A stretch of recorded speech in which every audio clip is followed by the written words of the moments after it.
Pernah nggak sih Anda mikir kok bisa ya sebuah jajak pendapat itu seakan-akan meramal hasil pemilu? Atau gimana caranya sebuah perusahaan tahu produk mana yang paling laku? Jawabannya ada di satu kata, statistika. Nah, hari ini kita bakal bedah bareng-bareng alat super canggih ini. Yap, betul sekali. Pertanyaan-pertanyaan kayak ginilah yang dijawab sama statistika. Jadi, ini tuh bukan sekedar tentang angka-angka yang bikin pusing, tapi lebih ke seni. Seni mengubah data yang kelihatannya acak-acakan menjadi sebuah cerita atau wawasan yang berguna. Oke, biar kita nggak tersesat di dunia data ini, yuk kita lihat dulu peta perjalanan kita hari ini.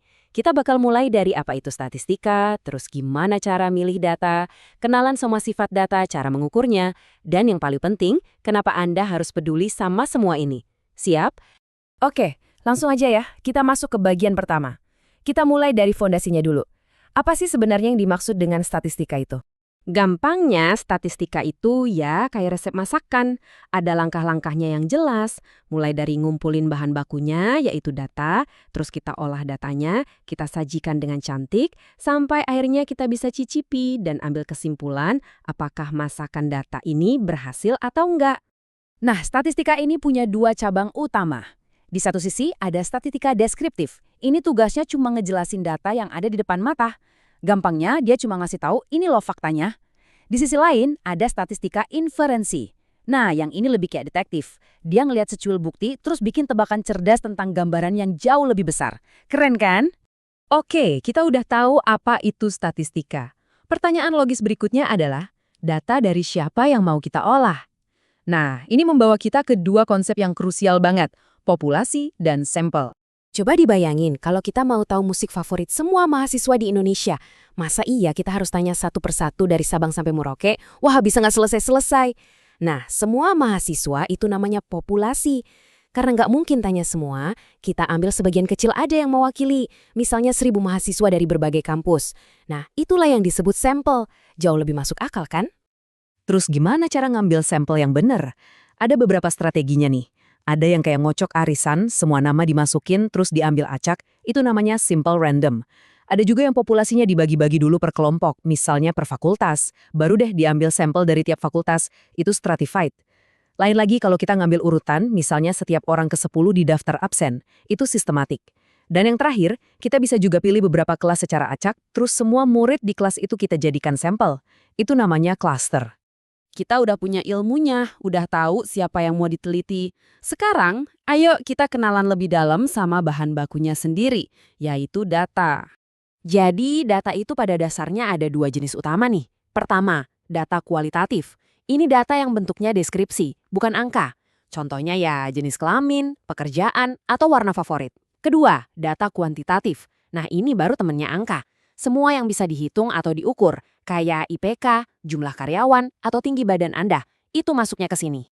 Sumber datanya juga ada dua. Ada data primer, ini ibarat kita masak dari nol. Kita terjun langsung, nyebar kuesioner atau wawancara buat dapat data baru. Terus ada juga data sekunder, ini kayak kita pakai bumbu instan. Kita pakai data yang udah pernah dikumpulin sama orang lain, misalnya data dari BPS atau riset perusahaan lain. Tapi, ada satu hal yang penting banget buat diingat. Mau datanya primer atau sekunder, data yang baik itu harus memenuhi kriteria.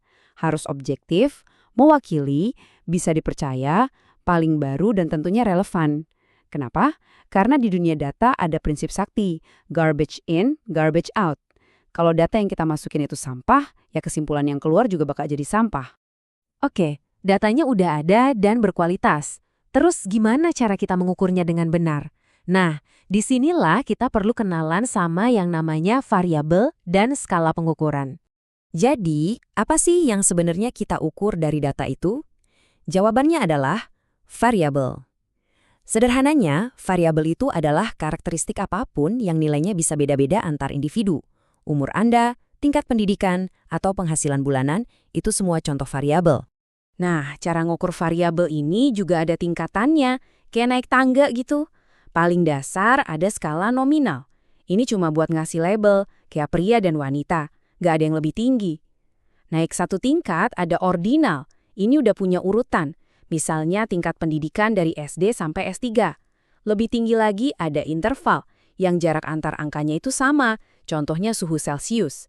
Dan di puncaknya ada rasio yang paling lengkap karena punya nilai nol mutlak, misalnya jumlah mahasiswa di kelas. Semakin tinggi kita naik tangga ini, semakin canggih juga analisis yang bisa kita lakukan. Oke, oke. Kita udah ngebahas banyak banget konsep yang mungkin kedengeran teknis ya. Sekarang, yuk kita tarik napas dulu sebentar dan lihat kenapa sih semua ini penting banget buat kita di kehidupan sehari-hari. Jadi, apa sih intinya dari semua obrolan kita barusan? Sederhana kok. Statistika itu pada dasarnya ngebantu kita buat ngobrol sama data. Dengan tahu bedanya populasi dan sampel, kita jadi nggak gampang ketipu sama survei abal-abal. Dengan paham jenis data dan cara ngukurnya, kita jadi tahu alat analisis mana yang paling pas buat dapat jawaban yang akurat. Pada akhirnya, ini semua bukan cuma soal teori di kelas loh. Seperti kutipan ini bilang, pengetahuan tentang statistik itu secara langsung ngebantu kita bikin keputusan yang lebih cerdas. Nggak peduli Anda pengusaha, pemerintah, atau sekedar orang yang pengen lebih kritis baca berita, statistika itu udah jadi skill wajib di zaman sekarang. Nah, sebagai penutup, saya punya tantangan kecil buat Anda. Lain kali Anda lihat berita, infografis, atau hasil survei, coba deh berhenti sejenak dan tanyakan ke diri sendiri. Populasinya siapa ya? Sampelnya diambil gimana? Datanya bisa dipercaya nggak nih? Dengan begitu, Anda bukan lagi konsumen data yang pasif, tapi seorang penjelajah yang kritis. Selamat mencoba!